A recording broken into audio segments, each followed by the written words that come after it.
शन्नो मित्रः शं वरुणः शन्नो भवत्पर्यमा शन्न इन्द्रो बृहस्पतिः शन्नो विष्णुरुक्रमः नमो ब्रह्मणे नमस्ते वायो त्वमेव प्रत्यक्षं ब्रह्मासि त्वामेव प्रत्यक्षं ब्रह्म वदिष्यामि ऋतं वदिष्यामि सत्यं वदिष्यामि तन्मामवतु तद्वक्तारमवतु अवतु माम् अवतु वक्तारम्। ॐ शान्ति शान्ति शान्तिः। हरिः ॐ श्री गुरुभ्यो नमः। हरिः ॐ। नमस्ते सतेते जगत्कारणाय नमस्ते चिते सर्वलोकाश्रयाय नमः अद्वैत तत्वाय मुक्तिप्रदाय नमो ब्रह्मणे व्यापिने शाश्वताय नमस्ते नमस्ते विभो विश्वमूर्ते नमस्ते नमस्ते चिदानंदमूर्ते नमस्ते नमस्ते तपोयोगगम्य नमस्ते नमस्ते श्रुति ज्ञानगम्य नमस्ते नमस्ते श्रुति ज्ञानगम्य नमस्ते नमस्ते श्रुति ज्ञानगम्य। અમે પ્રણામ કરીએ હે પરબ્રહ્મ તમને કે શ્રુતિ એટલે ઉપનિષદનું જ્ઞાન અમને પ્રાપ્ત થાય. ભગવદ્ ગીતા એટલે સ્મૃતિ અને ઉપનિષદ એટલે શ્રુતિ. તો શ્રુતિ છે એટલે ઉપનિષદો છે એનો સાર આખી ભગવદ્ ગીતામાં છે. અને ભગવદ્ ગીતામાં જો ઉપનિષદોનો સાર હોય તો સાર આપણને ગ્રહણ થાય એવી પ્રાર્થના કરી અને આપણે 54મા શ્લોક ઉપર જઈએ જેથી કરીને પ્રશ્ન શું છે ખબર પડે અને ત્યારબાદ ઉત્તર માટે આપણે આગળ જઈશું. અર્જુન ઉવાચ સ્થિતપ્રજ્ઞસ્ય કા ભાષા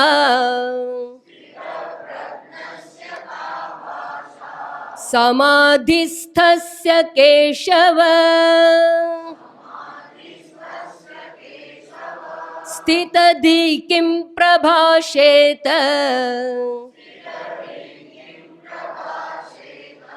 કિમાસીત વ્રજેત કિમ.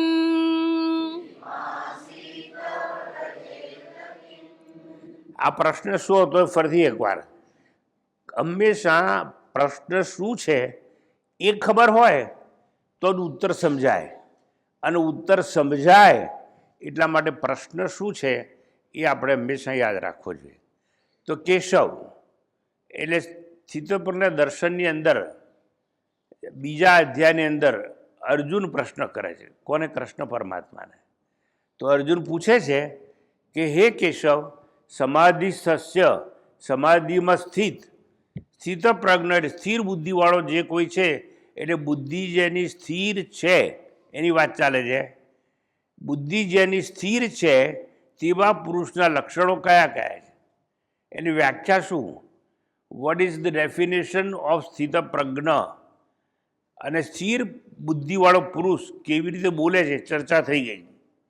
કેવી રીતે બોલે છે પછી કેવી રીતે એની વ્યાખ્યા શું છે આવી ગયું. કેવી રીતે બોલે છે કિમ પ્રભાષે તો આવી ગયું. કેવી રીતે બેસે છે તો એના પર આપણી ચર્ચા ચાલે છે. કેવી રીતે બેસે છે અને કેવી રીતે બેસે છે એટલે ફલાણી વાળીને બેસે છે કે ઉભલા ભાગે બેસે છે કે ખુરશી બેસે છે કે તમે બેઠા છો એમ બેસે છે એવું નહીં.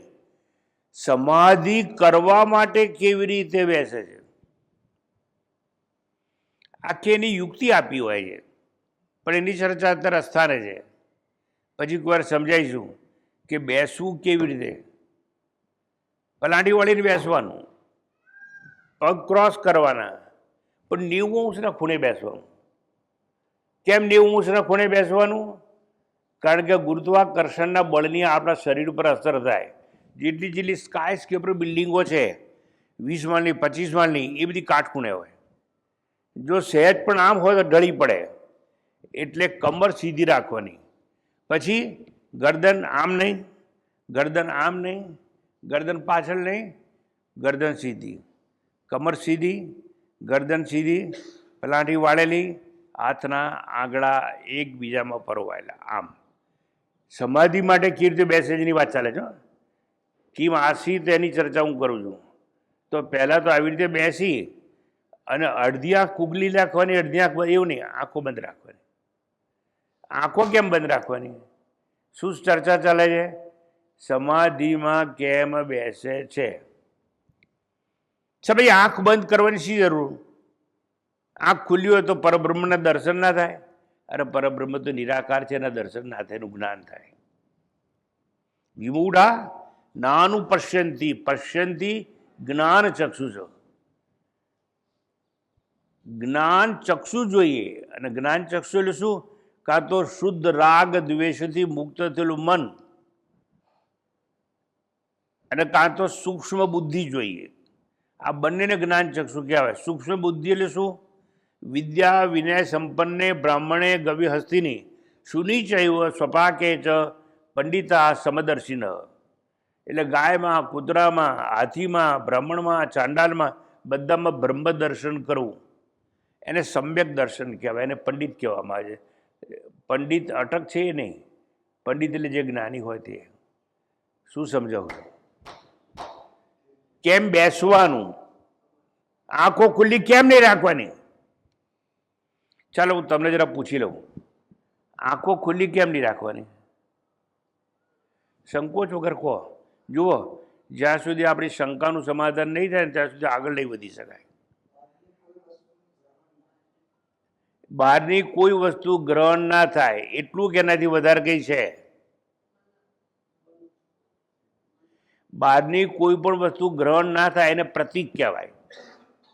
જેમ આંખની વાત આવી એટલે ઉપનિષદો, ગીતા અને કૃષ્ણ ભગવાન છે એ સંકેત જ આપે. જેમ આંખો બંધ રાખવાની ને એટલે આંખથી દ્રશ્ય ના દેખાય, એમ એનો અર્થ એમ કે કાન છે ને એ બી બંધ રાખવાના, બહારથી સંગીત ના સંભળાય, નાકથી સુગંધ ના લેવાય, ત્વચાથી કોઈને સ્પર્શ ના થાય. એટલે આપણે આમ કરીને બેસીએ છીએ. સમજ્યા? એટલે આંખની વાત આવી ને કે આંખ બંધ રાખવાની, એનો અર્થ એમ થયો કે બધી જ ઇન્દ્રિયોને એના વિષયમાંથી પાછી લઈ લેવાની. આટલું સમજાયું?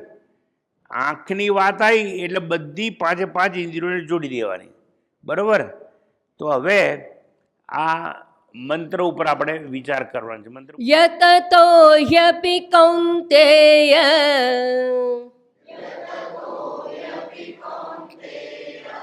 પુરુષસ્ય વિપશ્ચિતઃ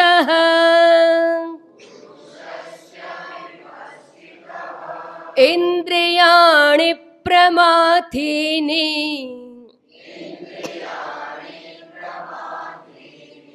હરન્તિ પ્રસભમ મનઃ.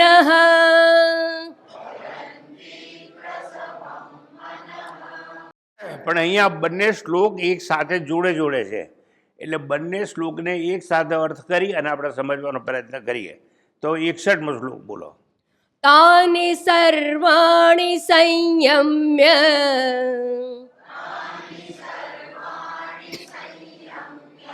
યુક્ત આસીત મત્પરઃ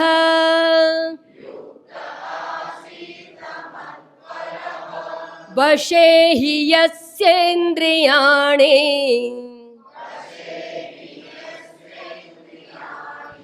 તસ્ય પ્રજ્ઞા પ્રતિષ્ઠિતા.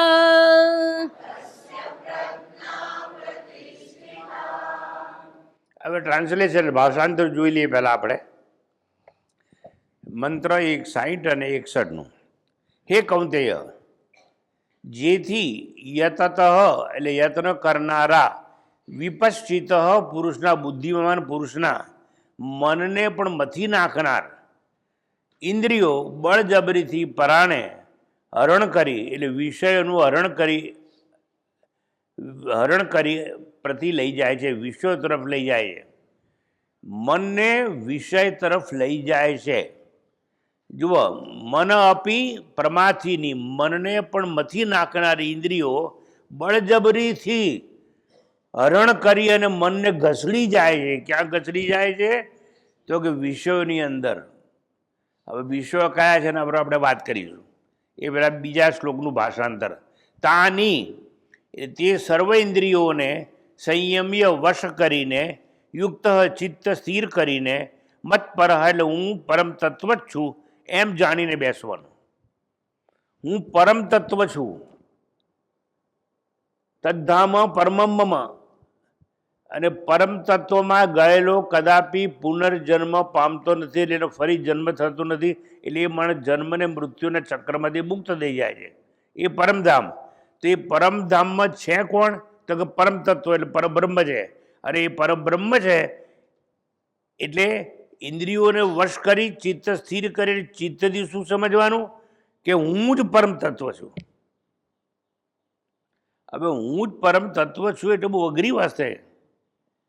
હું આ શરીર નથી, હું આકાર નહીં, હું દ્રશ્ય નહીં. દ્રષ્ટ નષ્ટ સ્વભાવ, જે દ્રશ્ય છે તે નાશવાન છે. એટલે કહે છે અહીંયા હું પરમ તત્વ છું એમ જાણી અને સમાધિ માટે બેસવાનું. હવે જુઓ, બેસવાનું ખરું, પહેલાં મેં કેવી રીતે બેસવાનું એ કહ્યું. પછી હવે શું કહે છે કે મન છે ને એને એકાગ્ર કરવાનું. શેમાં? પરમ તત્વમાં. પરમ તત્વમાં એકાગ્ર કરી અને હું પરમ તત્વ છું એવું માની અને સમાધિ માટે બેસવાનું. ખરેખર જેની ઇન્દ્રિયો વશમાં છે, સંયમમાં છે, તસ્ય પ્રજ્ઞા પ્રતિષ્ઠિતા. ઇન્દ્રિયો જેની વશમાં હોય એ જ સ્થિત પ્રજ્ઞ થઈ શકે, એની બુદ્ધિ સ્થિર થાય છે. હવે આ બધી ઇન્દ્રિયો છે ને એ વશમાં છે કે એ મોટો પ્રશ્ન છે. આપણી ઇન્દ્રિયો વશમાં નથી. આ ઇન્દ્રિયો છે ને એ મનને ઘસડી અને પોતાની તરફ લઈ જાય. કારણ કે ઇન્દ્રિયોનું કામ શું છે? ભોગ કરવાનું. આંખ છે રૂપનો ભોગ કરે, કાન શબ્દનો સંગીતનો ભોગ કરે, જીભ છે સ્વાદનો ભોગ કરે, આ ત્વચા સ્પર્શનો ભોગ કરે, નાક ગંધનો ભોગ કરે. તો આ મનને એ તરફ ખેંચી જાય છે. અર્જુનનો પ્રશ્ન છે કિમ આસિત? કૃષ્ણ કહે છે યુક્ત આસિત મત પરહ, ચિત્ત એકાગ્ર કરી અને એ મુજમાં બેસે છે. જે કોઈ ઇન્દ્રિય સંયમ માટે, ચિત્તની એકાગ્રતા માટે, બુદ્ધિ સ્થિર કરવા માટે પ્રયત્નશીલ છે, તેના મનને પણ ઇન્દ્રિયો વિષયોમાં ઘસડી જાય છે. આ નદી છે પાછળ, એમાં ઓડી જતી હોય. હવે ઓડી જતી હોય, ઓડીને જવું છે આ બાજુ, પણ જો પવન ઊંધી દિશામાં હોય ને તો પવન છે ને એમાં આગળ જવાને બદલે ઉડીને ક્યાં લઈ જાય? પાછળ લઈ જાય. જબરજસ્તીથી લઈ જાય, ઉડીને ના જવું હોય તોય. અને જે તરફ પવન હોય એ દિશામાં જાય. હવે થોડો ઓડીનો ખ્યાલ હોય તો એક વાત કરી દઉં. એક ઓડી હોય કે જેમાં હલેસા મારીને આપણે આગળ જઈએ, પાછળ જઈએ, જમણી બાજુ. પણ જે બુદ્ધિવાળો હોય ને એ પવનની દિશામાં સળ ખોલી નાખે. સળ સાચી દિશામાં ખોલો તો પવન જ્યાં લઈ જાય ત્યાં ઉડી જતી રહે. પણ આ કયો પવન છે? પરમાત્મા રૂપી પવન હોય. એ દિશામાં તમે જો સળ ખોલી નાખો તો તમારી હોડી, તમારી નૌકા છે, જીવન નૌકા, એ પરમ તત્વ તરફ ચાલી જાય. ઇન્દ્રિયો મનનું અપહરણ કરે છે. ઇન્દ્રિયો શું કરે છે? મનનું અપહરણ કરે છે, કિડનેપ કરીને લઈ જાય. જેમ રાવણે સીતાનું અપહરણ કર્યું. સીતાને અયોધ્યા નથી લઈ જવી, લંકા લઈ જવી હતી. એટલે રાવણ અપહરણ કરીને લઈ ગયો. એમ આપણી બધી ઇન્દ્રિયો છે એ આપણા મનરૂપી સીતાને જ્યાં વિનાશ થવાનો હોય ત્યાં લઈ જાય, પોતાનો લાભ થવાનો હોય ત્યાં લઈ જાય. એવી રીતે અહીંયા ઇન્દ્રિયો મનનું અપહરણ કરે છે. કૃષ્ણ ભગવાન કહે છે ઇન્દ્રિયો બળપૂર્વક મન કે ચિત્તનું અપહરણ કરી મનમાં વિક્ષેપ ઊભા કરે. મનમાં શું કરે? વિક્ષેપ ઊભા કરે. મન છે ને ચંચળ બનાવી દે. ચંચલમ હિ મન કૃષ્ણ પ્રમાથી બલવત દ્રઢમ. મન ચંચળ થઈ જાય. એટલે ચંચળ થઈ જાય એટલે પરબ્રહ્મમાં, આત્મામાં એકાગ્ર થઈ શકે નહીં. પ્રશ્ન શું છે?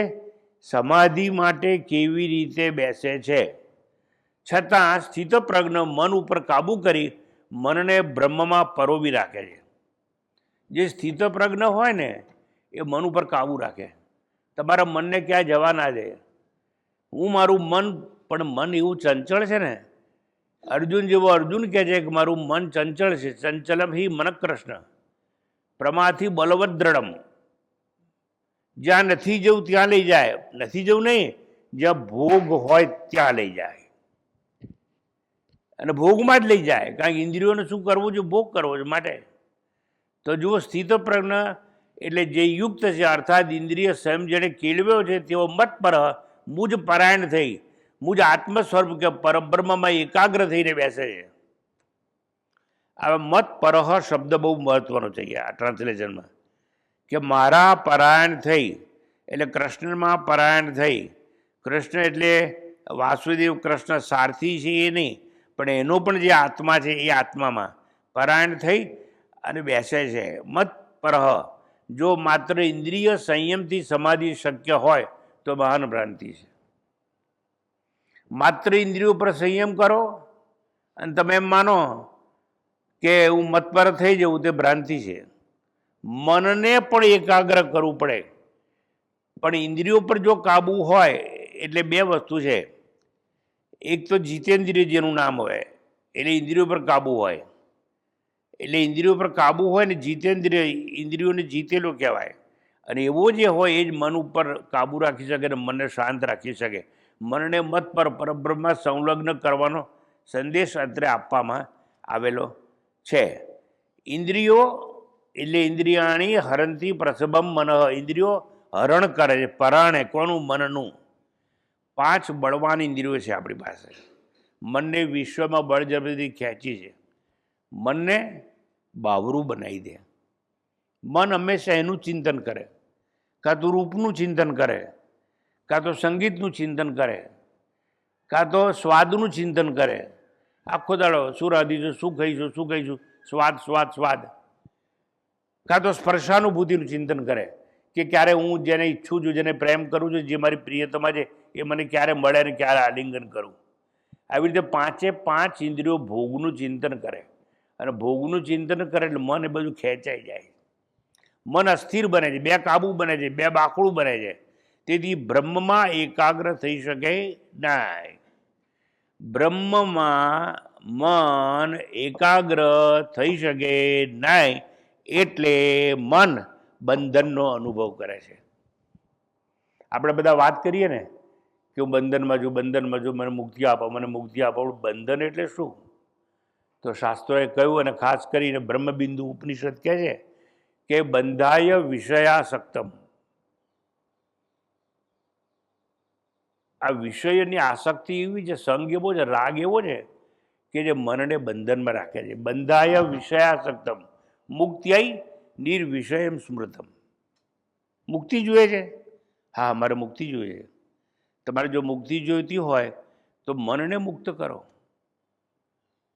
બંધન અને મુક્તિનું કારણ મન જ છે. મન દ્વારા જ આપણે અનુભવીએ છીએ કે હું બંધનમાં છું, અને એ મન જ આપણને છોડાવે. મન બાંધે મન છોડવે, રચ્યું મને આ સર્વ, નાના ને એક કહે સુધી એક અને એકે સર્વ. અવધૂતજી બહુ સુંદર વાતો કરે છે. આવી બધી ગંગા જમના સરસ્વતી ભિન્ન નામ જે છે, બહુરૂપી બહુ નામમાં જળરૂપે સૌ એક. છે તો એક જ બ્રહ્મતત્વ, પણ એ બ્રહ્મતત્વનું વિસ્મરણ થઈ જવાથી આપણે વિષય તરફ આકર્ષીએ છીએ. અને વિષયો છે એવા છે કે મનને ઘસડી અને લઈ જાય છે. એમ પેલો પવન છે એ નાવડીને લઈ જાય, એવી રીતે મુક્ત્યૈ નિર્વિષયમ સ્મૃતમ. અને એટલા માટે ઉપનિષદોએ એવું ગાયું. હવે ગીતા છે ને એ ઉપનિષદોનો સાર છે. એટલે ઉપનિષદોએ શું ગાયું? મનઃ એવં મનુષ્યાણામ કારણમ બંધ મોક્ષયો. મન છે એ જ બંધન અને મોક્ષનું કારણ છે. આ સ્થિતપ્રજ્ઞ જે હોય ને એ ઇન્દ્રિયોના વિષયોથી નિવૃત્ત થઈ જીતેન્દ્રિય થઈ અને બેસે છે. પ્રશ્ન શું છે? સમાધિ માટે કેવી રીતે બેસે છે? તો ઉત્તર છે કે કૃષ્ણ પરમાત્માનો કે જીતેન્દ્રિય થઈ અને સમાધિ માટે બેસે. જીતેન્દ્રિય એટલે શું? આંખ રૂપ તરફ ખેંચે પણ મન જાય નહીં. સ્વાદ આ જીભને ખેંચે સ્વાદ તરફ, પણ જાય નહીં. સંગીત મનને ખેંચે પણ મન જાય નહીં. એટલે મન છે એ વિષયોથી મુક્ત થઈ જાય છે, અને મુક્ત થઈ જાય ત્યારે એ બેસે છે. એટલે મન વિષયોથી મુક્ત થઈ અને સમાધિ માટે બેસે છે. આખો પ્રશ્ન છે સમાધિનો. સમાધિ માટે કેવી રીતે બેસે છે? કિમ આસિત, માત્ર જીતેન્દ્રિય થઈ દમ કેળવી બેસતો નથી. બે હોય, એકને કહેવાય શ્રમ, બીજાને કહેવાય દમ. દમ એટલે ઇન્દ્રિયો ઉપર કાબુ. ઇન્દ્રિયો ઉપર જેને કાબુ હોય એને દમ કહેવાય, અને મન ઉપર જેનો કાબુ એને શ્રમ કહેવાય. આપણે શ્રમવાન પણ થવાનું છે અને દમવાન પણ થવાનું છે. મનોજય માટે મત પર શ્રમવાન થવા મનને ઉપદેશ છે. મનને શું છે? ઉપદેશ આપવામાં આવે, વિષયોની નિંદા કરવામાં આવે. તમારું મન વિષયમાં ક્યારે ના જાય? જો વિષયની નિંદા થાય તો, વિષયોના અવગુણ ખબર પડે તો, વિષયો તમારા દુશ્મન છે એવી તમને જાણ થાય તો, આ વિષયો તમને તમારા આત્મ સ્વરૂપથી દૂર લઈ જાય છે એવી તમને ખબર પડી જાય તો તમે વિષયની નિંદા કરો. અને વિષયોની નિંદાથી શું થાય ખબર છે? વિષયોનું મિથ્યાત્વ સમજાય. મિથ્યા એટલે શું? આ ખોટું છે એવું જ નહીં, આ છે જ નહીં, પણ મને એની અંદર સાચું લાગે છે, એ આ વિષય છે એનું મિથ્યાત્વ કહેવાય. જેમ પેલી દોરી હતી અંધારામાં પડેલી, એમાં આપણને સાપ દેખાય છે, પણ સાપ તો છે જ નહીં, પણ દેખાય છે કેમ? દોરીનું અજ્ઞાન છે માટે. સાપ છે એ આરોપ છે, દોરી છે એ અધિષ્ઠાન છે. અધિષ્ઠાનનું જ્ઞાન ન થવાથી આપણે આરોપમાં મૂંઝાઈ જઈએ છીએ. એમાં અધિષ્ઠાન એટલે આત્મા, સતચિત આનંદ જેને કહીએ છે તે, જે જન્મ્યો નહોતો, મરતો નથી, અને વચ્ચે છે નહીં પણ આપણને દેખાય છે વચ્ચે વચ્ચે, અને આપણે ભોગવીએ છીએ. હવે એનું મિથ્યાત્વ સમજાવવું જોઈએ. જેમ સાપનું મિથ્યાત્વ સમજાય છે એવી રીતે આખા સંસારનું મિથ્યાત્વ સમજાય. અને વિષયો છે ક્યાં? સંસારની ભીતર છે. એટલે મનને ઉપદેશ આપવામાં આવે છે. શું ઉપદેશ આપવામાં આવે છે? યેહિ સંસ્પર્શજા ભોગા દુઃખ યોનય એવતે. અત્યાર સુધી આપણને સુખ નહોતું, પણ કોઈને આલિંગન કર્યું, સુખ મળ્યું. એટલે યેહિ સંસ્પર્શજા ભોગા, જે વિષયોને સ્પર્શ કરવાથી સુખ ઉપજે છે, તો વિષયો જતા રહેશે ને, આલિંગન પતી જશે ને, પછી પાછું દુઃખ આવી જશે. સ્વાદ, સારા સારા પદાર્થો ખાઈએ અને જીભને સ્વાદ મળે, સુખ ઉત્પન્ન થાય.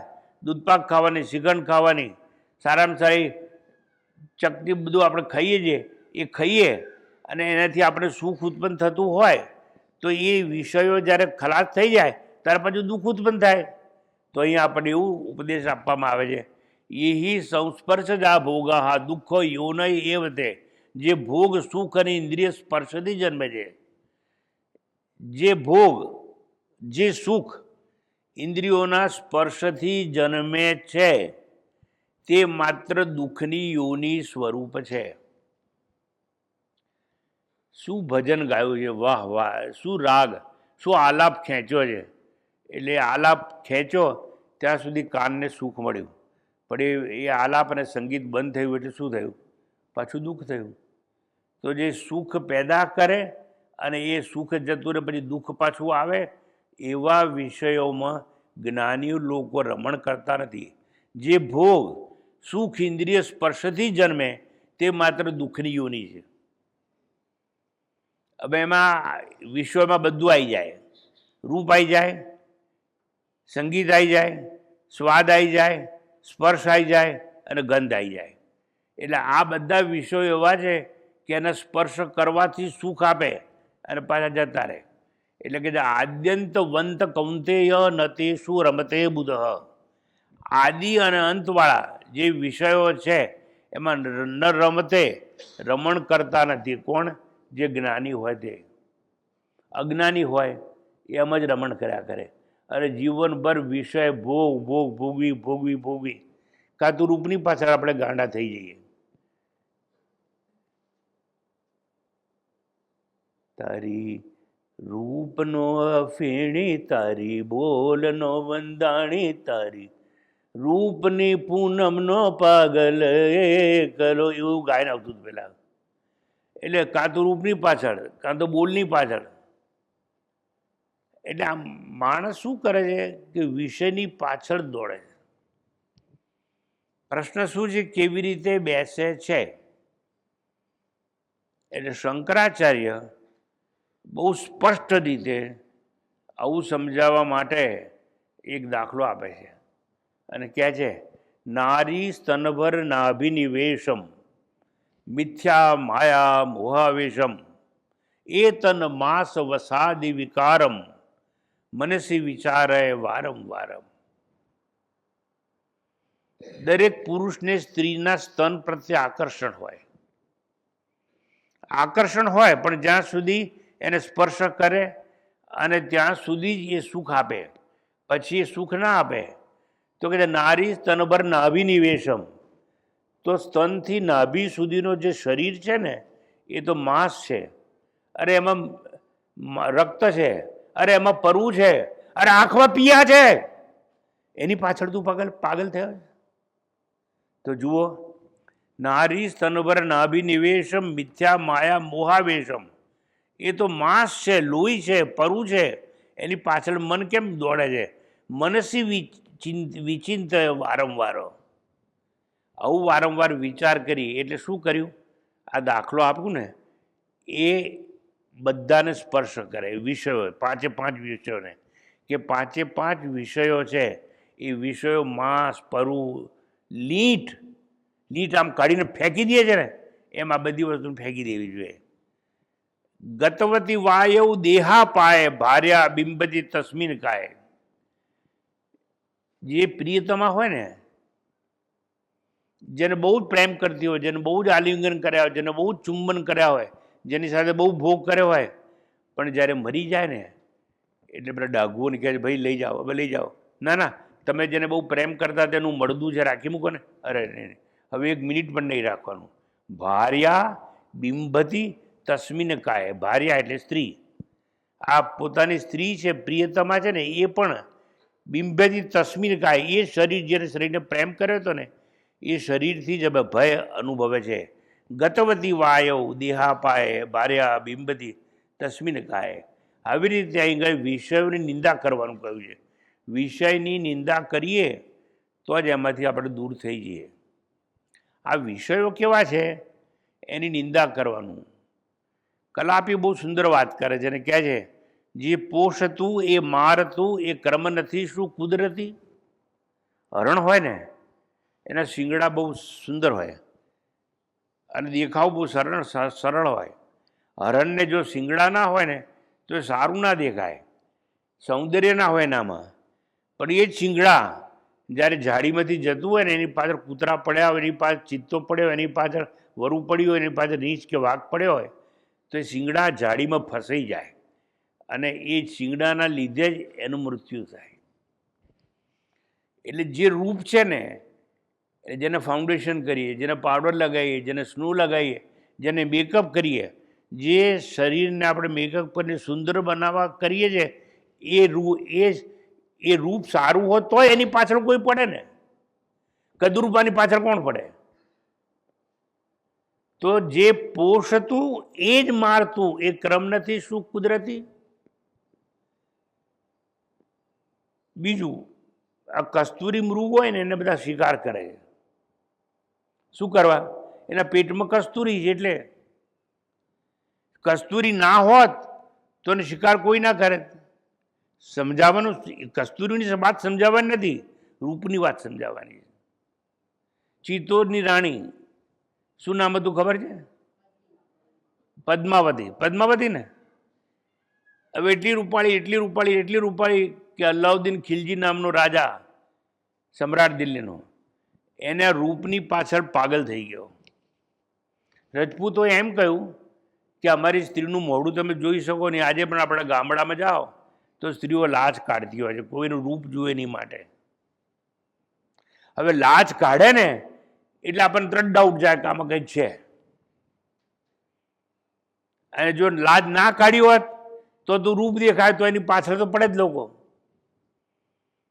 આ અલાઉદ્દીન ખિલજી ચિત્તોડ જાય છે રાજસ્થાનમાં, અને ત્યાં જઈ અને કહે છે કે મારે એના જોવી છે કેટલી રૂપાળી છે, કેવી સૌંદર્યવાન છે. તો કે એમને તો તમે એનું મોઢું જોઈ શકો નહીં, પણ તમે નીચે ઊભા રહો પહેલા માળ ઉપર, અને બીજા માળ ઉપર અમે એક આઈનો રાખીશું, અને તમે જે પહેલા માળ પર ઊભા છો એના ઉપર એક બીજો માળ છે, ત્યાં આ ઊભી હશે, એટલે તમે એને જાતે શરીરથી જોઈ શકો નહીં, એનું પ્રતિબિંબ સામે જોઈ શકો. અને પ્રતિબિંબ જોઈ અને તમારે નક્કી કરવું કરજો.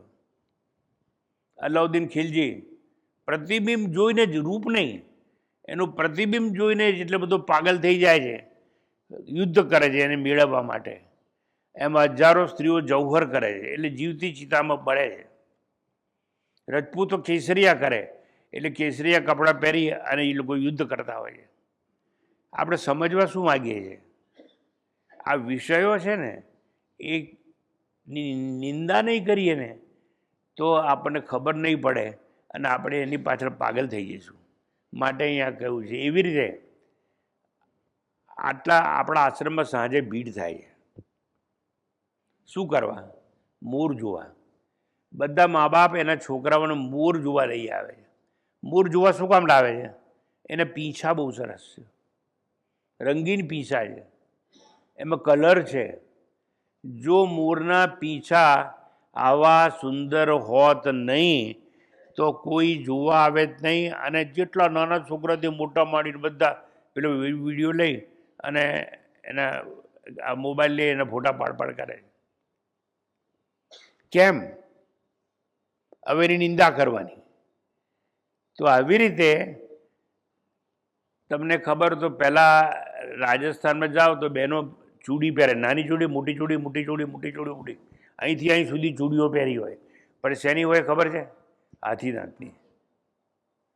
હવે એના પર બાન મુકાઈ ગયો, નહીં તો લોકો હાથીનો શિકાર કરતા હતા, હાથીને મારતા હતા. બાન એટલા માટે મુકાયો કે હાથીની હત્યા ના થાય માટે. તો હાથીને પણ એના દાંત જ એટલા સુંદર છે કે એની પાછળ જાય છે લોકો. એ રીતે પતંગિયા તમે પકડો કેમ? રંગબેરંગી પતંગિયા પકડવાની વાત એટલા માટે આવે છે કે એમાં કલર છે બધા. અને તમે સ્ટેચ્યુ ઓફ યુનિટી જાઓ ને, જેમ અમેરિકામાં સ્ટેચ્યુ ઓફ લિબર્ટી છે, એમ આપણે સરદાર વલ્લભભાઈનું પૂતળું છે, ત્યાં આખું પતંગિયાનું બગીચો છે, અને અંદર જઈને તમે પતંગિયા જોજો કરો બધું એવું. કેમ કે રંગીન છે માટે. આમ ટૂંકમાં વાત એટલી જ કરવાની છે, જો રૂપ હશે તો અપહરણનો ભય થશે. તમે કાળી ચામડી હશે તો એને પાછળ કોઈ પડશે નહીં. કરચલી થવાનો ભય હશે. કેમ? રૂપ બહુ હશે તો. દેહ અપવિત્ર છે, હાડ, માંસ, ચામ અને લોહીનું પડીકું છે એવું સમજશે. આ શરીરમાં મળ છે, મૂત્ર છે, લીંટ છે, પિયા છે, મોહમ્મદ થૂક છે, થૂકી દઈએ છીએ આપણે. આ બધું આકર્ષણ જે ઘડીએ ઘડપણ આવે ને, અથવા કોઈને રક્તપિત્ત થઈ જાય ને, પછી એની પાછળ કોઈ નહીં પડે. જેની સ્ત્રીને ખબર પડે કે મારા વરને રક્તપિત્ત થઈ ગયો છે તો એ કહું મળવા નહીં આવું. અને છોકરાને તેડીને તો જાય જ નહીં. કેમ? એને લાગુ પડી જાય માટે. દેહનો મોહ છોડો. જે જડ છે, વિનાશી છે, વિકારી છે, પાપ કર્મનું મૂળ છે, એ અનિત્ય છે. એને ખવડાવી, સજાવી, તંદુરસ્ત થતાં અંતે તો શું કરવાનું છે? અગ્નિમાં ઊંઘવાનું છે. આ મન છે ને, એને દેહની નિંદા બતાવો. ખિલા પિલા કે દેહ બઢાયા વો ભી અગન જલાના હૈ. અવધૂતજી સુંદર વાત કરે છે. ખવડાવી પીવડાવી અને શરીર તંદુરસ્ત રાખ્યું, ખૂબ કસરત કરી, બળવાન બનાવ્યું, સૌંદર્યવાન બનાવ્યું, પણ એ મનને કરવાનું શું? અંતે તો રખ્યા બનાવી. અવધૂતજી તો એટલી સુંદર વાત કરી છે કે ગુરુ ગુરુ કરતા જાઓ મારા પ્રાણ, અને શરીર ક્યાં પડે? નિર્જન સ્થળે પડે. જો અવધૂતજીની વાત કેટલી સરસ છે. શરીર નિર્જન સ્થળે પડે જેથી કરી પશુ પક્ષી એનું માંસ ખાય. નિર્જને દેહા પડો પામે તૃપ્તિ પશુ પક્ષી. મિષ્ટાન્ને દેહના યથા. મિષ્ટાનમ દેહના યથા. મિષ્ટાનમ દેહના યથા આવું કહ્યું છે. દત્ત દત્ત સ્મરંતારે દત્ત દત્ત સ્મરંતાને નિર્જને દેહા પડો પામે તૃપ્તિ પશુ પક્ષી. મિષ્ટાન્ને દેહના યથા. મિષ્ઠાને દેહના યથા. તો જુઓ, આ શરીરની વાત છે. આ વાત ક્યાંથી નીકળી? કેવી રીતે બેસે છે? તો પહેલાં તો શરીરની એટલી બધી નિંદા કરવાની કે શરીરની પાછળ મન જાય નહીં. અને શરીરની પાછળ જો મન નહીં જાય તો આપણે મનને એકાગ્ર કરી શકીશું, મનને સ્થિર કરીશું, મનને રાગ અને દ્વેષથી મુક્ત કરીશું. અને મન રાગ દ્વેષથી મુક્ત નહીં થાય તો પરબ્રહ્મમાં એકાગ્ર થાય નહીં. અને એકાગ્ર થાય નહીં તો બુદ્ધિ સ્થિર થાય નહીં. આ મનને આધિ વ્યાધિ ઉપાધિથી ગ્રસ્ત કથા સંભળાવવી જોઈએ. મનને કઈ કથા સંભળાવવાની? કે મનને આધિ છે. આધિ એટલે માનસિક રોગ, વ્યાધિ એટલે શારીરિક રોગ. અને આધિ વ્યાધિ અને મનને શું છે? ઉપાધિ છે. હું ડૉક્ટર છું, હું એન્જિનિયર છું, હું ચાર્ટર્ડ એકાઉન્ટન્ટ છું, હું પતિ છું, હું કોઈનો બાપ છું. તમે કોઈના બાપ છો? હા. તમારા સંતાન છે? હા. તમને બાળકો માટે બહુ રસ છે? હા. બાળકો માટે એટલો રસ છે કે અમે બાળકો પેદા કરીને એને અમેરિકા ભણવા મોકલી દઈએ છીએ, નથી રાખવા અમારે. તો રાગ ક્યાં ગયો? ના, આ રાગ છે કે ભણે ગણે ડોલર કમાય અને પછી અમને થોડા ગડપણમાં મોકલે. ખરેખર વાસ્તવિકતા એવી હતી એક જમાનામાં. આપણા 4 આશ્રમ છે: બ્રહ્મચર્યાશ્રમ, ગ્રસ્તાશ્રમ, વાનપ્રસ્થાશ્રમ અને સંન્યાસાશ્રમ. પણ વાનપ્રસ્થ આશ્રમમાં અમે લોકો આવી જઈએ તો બાળકો હોય તો અમારી સેવા કરે. અને બાળકો સેવા કરે એટલા માટે આપણે તો ઉપદેશ આપવામાં આવ્યો છે: માતૃદેવો ભવ, પિતૃદેવો ભવ, આચાર્ય દેવો ભવ, અતિથિ દેવો ભવ. પણ આમાં માતૃદેવો ભવ અને પિતૃદેવો ભવ જ ખલાસ થઈ ગયું. એ શાસ્ત્રના સંદેશો જ હવે નથી રહ્યા ને. કાંઈક બાળકો પોતાની પાસે છે જ નહીં પેદા કર્યા પછી. એટલે ટૂંકમાં કહેવા શું માગું છું કે મનને આધિ એટલે માનસિક રોગ. હવે જો માનસિક રોગ એટલે શું? તમને કોઈ પણ જાતની ચિંતા સતાવે ને એને માનસિક રોગ કહેવાય. મને ચિંતા બહુ છે, આની. શેની ચિંતા છે? એક જ વસ્તુ યાદ રાખો, ડરવાનું નહીં, ગભરાવાનું નહીં. કોઈ પૂછે તમારે કહેવાનું, આઈ હેવ 1002 હેન્ડ્સ. 1000 હાથવાળું ઈશ્વર મારી જોડે છે. અને 1000 હાથવાળું ઈશ્વર મારી જોડે હોય ને 2 હાથ મારા, 1000 ને 2 હાથ મારી પાસે છે, પછી મારી ચિંતા શું? પણ એવું સમજાતું નથી. આપણે માત્ર 2 હાથવાળા માણસ છીએ એવું સમજીએ છીએ, એટલે આપણે ચિંતા સતાવે. ગડપણમાં મારું થશે શું? સતત ચિંતા. હવે આધિ અને વ્યાધિ બંને ભેગા થાય તો બહુ પ્રોબ્લેમ થઈ જાય. હું નામ નથી દેતો પણ એક દાખલો યાદ કરું છું. અમદાવાદથી એક છોકરો પ્રવચનમાં આવે, બિચારો વ્હીલચેરમાં. હવે એને ઉંમર નાની છે ને મા બાપ ગરડા છે. એણે મને એક પ્રશ્ન પૂછ્યો. એને વ્યાધિ એટલે મુશ્કેલી તો છે જ, ચાલી ના શકે વ્હીલચેરમાં, અને મનમાં ચિંતા. એટલે આધિ વ્યાધિ બંને ભેગા થયા. એ બિચારો મને પૂછે કે મારા મા બાપની ઉંમર તો વધારે છે ને મારી ઉંમર તો નાની છે, હવે મા બાપ નહીં હોય તો મારું થશે શું? આ ચિંતા કહેવાય. હવે આધિ વ્યાધિ ભેગા થાય અને એમાં જો ઉપાધિ ભેગી થઈ જાય તો મરી ગયા. તમે બાપ નથી અને તમે કહો છો હું બાપ છું. તમે બાપ કેવી રીતે બન્યા? એટલે કોક બાપની છોકરી તમે કહો છો મારી વહુ છે, પણ તમારી વહુ બની કેવી રીતે? આ તો માનસિક છે. અને માનસિક છે એટલે છૂટાછેડા થાય છે. સમજ્યા? હું તમને કહું માનસિક છે એટલે તમે નહીં સમજો, પણ જે ઘડી હું કહીશ કે આ છૂટાછેડા થઈ ગયા એટલે છૂટાછેડા થઈ ગયા એટલે શું થઈ ગયું? એ તો મનથી અમે બંધાયેલા હતા અને મનથી હવે છૂટા થઈ ગયા. આ મનનું કારણ એટલે આધિ. પછી શારીરિક રોગ આવે, તાવ આવે, શરદી આવે, ટાઇફોઇડ થાય, એ વ્યાધિ. પણ આધિ અને વ્યાધિ કોને હોય? જેને હોય ઉપાધિ. એટલે મન ને દેહાસક્ત મુક્ત કરી, છેલ્લી વાત, અંતિમ વાત, મનને દેહાશક્તિથી મુક્ત કરી, મન વિષયાશક્તિથી અસંગ કરી. આ છેલ્લી વાત. મનને દેહની આસક્તિથી દૂર કરવાનું. આપણા શરીર છે, દેહ છે ને, એમાં કોઈ આસક્તિ ના જોઈએ, સંગ ના જોઈએ. અને વિષયની આસક્તિથી અસંગ કરી, મન અનાસક્ત કરી. મનને કેવું કરવાનું? શું પ્રશ્ન છે? સમાધિ માટે કેવી રીતે બેસે છે? તો મનને અનાસક્ત કરી, ઇન્દ્રિયોને અંતર્મુખી કરી. ઇન્દ્રિયોને કેવી કરવાની? અંતર્મુખી. મનને કેવું કરવાનું? અનાસક્ત. મન કોઈમાં આસક્ત હોવું જોઈએ નહીં, અને ઇન્દ્રિયો અંતર્મુખી કરવાની. એટલે આ રૂપ છે, આંખ છે ને, એને મનમાં પરોવી દો. કાન છે એને મનમાં, પાંચે પાંચ ઇન્દ્રિયોને મનમાં નાખી દો. અને મનમાં નાખી દીધા પછી મન છે એ પરમાત્મામાં લગાવો. તો ચિત્ત પરબ્રહ્મમાં પરોવી અને સમાધિ માટે બેસે છે. આટલો સંદેશ છે.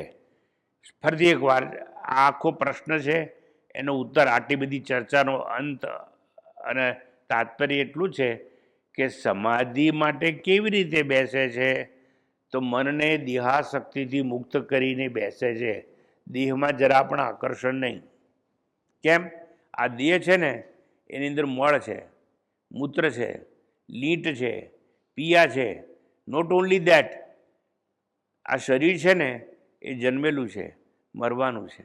શરીર રહેવાનું નથી, છોડી દેવાનું છે. જો શરીર છોડી જ દેવાનું હોય તો એની પાછળ પાગલ કેમ થઈએ છીએ આપણે? આ શરીર આપણું નથી, પણ આપણે આપણું માની લીધેલું છે. આવી રીતે મનને ફરીથી એકવાર, અંતિમ એકવાર, દેહાશક્તિથી મુક્ત કરી, વિષયાશક્તિથી અસંગ કરી, મન અનાસક્ત કરી, ઇન્દ્રિયોને અંતર્મુખી કરી. ઇન્દ્રિયોને અંતર્મુખી કરી, પાંચે પાંચ ઇન્દ્રિયોને અંતર્મુખી કરી, અને ચિત્ત પરબ્રહ્મ પરોવી સમાધિ માટે બેસે છે. આપણે